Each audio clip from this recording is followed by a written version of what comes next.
guys.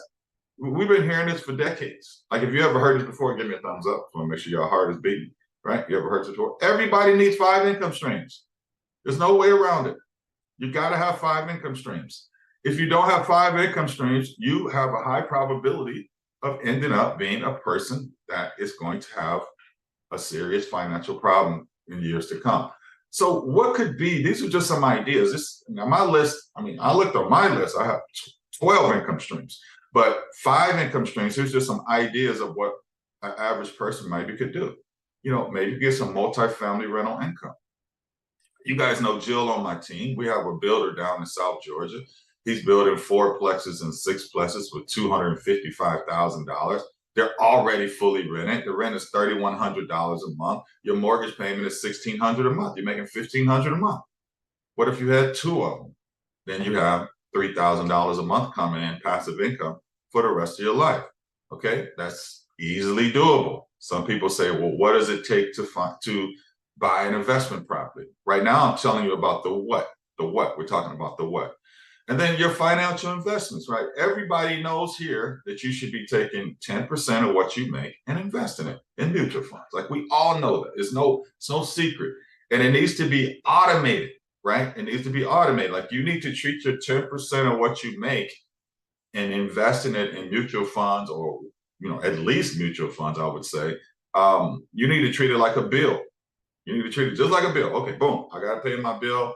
I don't know if I can have steak this month. I might have to eat rice and beans this month.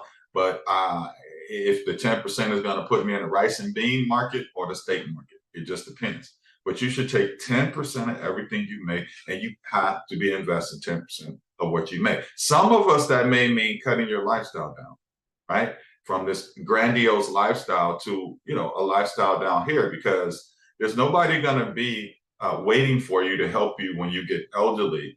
And it's not your kids' responsibilities to do that. That's not their responsibility. It's our responsibility. We're working people.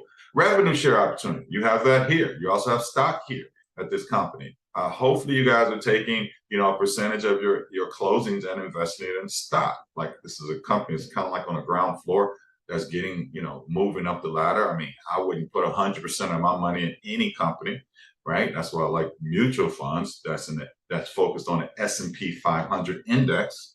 Okay, make sure you pay attention to stuff like that. And then income from social media. We had a couple weeks ago, we had Melissa come on here. Melissa told her story, how she started off with nothing. She was living with her brother. She was renting cars. She couldn't even afford to have a car. And now she makes $10,000 a month. It's even more now. I talked to her a couple weeks ago, right? We walked you through that training, right? So we've given you how, the what and the how, and then whatever entrepreneurial endeavors that you all have. We all have a gift, and we just need to learn how to monetize our gift. Very simple, right? If you don't know how to do it, why don't you just follow the training that Melissa did, right? I helped Melissa get over her confidence to get to that point where she now is just got packages showing up to her door every day now. She's always texting me now. And now she's doing, basically online commercials for Starbucks and all these other companies. Like, she's nobody special. I'm nobody special. All she did was take action. And she goes from renting cars, living with family members with her 3 children, to now she's the person with the bag versus trying to get help from people with the bag. So I love that story, right? So the what? I write down your ideal life. Writing down is not put it in your phone. That's not writing it down. Writing down is with paper and pencil, right? Paper and a pen. That's not writing down. Because you know what? We got a million things in our phone, and we're not taking action on any of it.